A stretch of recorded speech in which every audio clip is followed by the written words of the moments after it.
Counselling psycho therapy ஆற்றுப்படுத்தும் கலையிலே மனநல சிகிச்சை முறை NLP நியூரோ லிங்குவிஸ்டிக் புரோகிராமிங். அதாவது எப்படி கணனியிலே சாஃப்ட்வேர் போட்டு நாம் என்ன வேண்டுமானாலும் நம்ம அதுக்கு தகுந்த மாதிரி கம்ப்யூட்டர் அந்த வேலையை அது செய்யும், அப்படி தானே?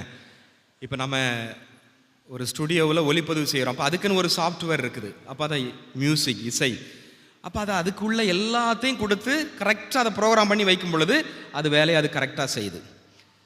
அதே போல் கணனியில் எவ்வளவு எப்படி வேண்டுமானாலும் நம்ம மாற்றி அமைத்துக் கொள்ளலாம்.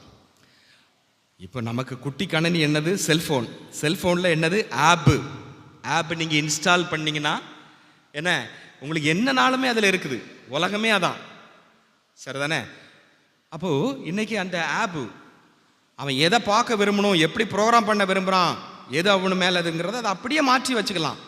நிறைய ஆப் இருக்குது, அதை நாம் இன்ஸ்டால் பண்ணாலே போதும். அதே போல தான் நம்ம மூளை, நம்ம பிரெயின், அது கணனி, அதை விட ஒரு பெரிய கடவுள் கொடுத்த ஒரு கொடை அல்லவா? அப்போ அதுக்கு எவ்வளோ ஒரு சக்தி இருக்கிறது. அப்போ அதை நம்ம எப்படி ப்ரோக்ராம் பண்ணி வைக்கலாம்? நம்மளால் முடியும். நாம் தான் அதை சரியாக பயன்படுத்துறதில்ல. நம்ம எப்படி வேண்டுமானாலும் ஒரு தீய பழக்கத்தை கைவிடணுமா? கைவிட முடியும், பழக்கம்தான். அதே போல் ஒரு புதிய நல்ல பழக்கத்தை ஏற்படுத்தி கொள்ள வேண்டுமா? முடியும்.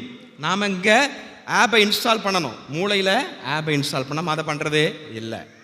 சரி, அப்போ அதில் அந்த NLP அதில் ஆங்கரிங் அப்படின்னா நங்கூரம் இடுவது. இது கப்பல் கடல் சார்ந்ததில் பயன்படுத்தக்கூடிய ஒரு சொல்லாடல். இப்போ கப்பலை நிறுத்துவதற்கு இந்த நங்கூரம், ஆங்கர், அதை போட்டு நிறுத்துவாங்க. அது அசையாது எங்கே போனாலும். ஆனால் எல்லா இடத்துலையும் நிறுத்திட முடியாது. சில பாறை பகுதி இருக்கும், சில சகதியான பகுதி இருக்கும். அப்போ அதில் நிறுத்தினா அது அசைஞ்சிரும். அப்போ எங்கே நல்ல ஒரு மணல் பகுதி எங்கே இருக்கிறதோ அதில் உறுதியாக நங்கூரம் விடும் பொழுது அந்த கப்பல் அசையாமல் இருக்கிறது. அப்போது அதே போல் நம்ம மனசுக்கு, நம்மளுடைய வாழ்க்கையில் என்ன சொல்கிறாங்க அப்படின்னா, விரும்பத்தகாத சில நிகழ்ச்சிகள் நடந்திருக்கும், அது எண்ணங்களாக நம்மை தொந்தரவு செய்து கொண்டிருக்கும். அதிர்ச்சி தரக்கூடிய சில நிகழ்ச்சி நடந்திருக்கும், ஏதாவது ஒரு ஆக்சிடெண்ட், ஒரு எதிர்பாராத விபத்து, நம்ம அதை பார்த்துருப்போம். அப்போ அது எப்படி இருக்கும்? பயங்கரமாக நம்ம மூளையை பாதிச்சு அப்படி இருக்கும். அதே போல் திடீர்னு ஒரு தீ பற்றி எரியுது, நமக்கு எப்படி இருக்கும்? அப்போ அதெல்லாம் உள்ளே போய் பதிஞ்சிரும். இதெல்லாம் எதிர்மறையான இந்த நிகழ்வுகள், எதிர்மறையான எண்ணங்கள் நிறைய இருக்கும்.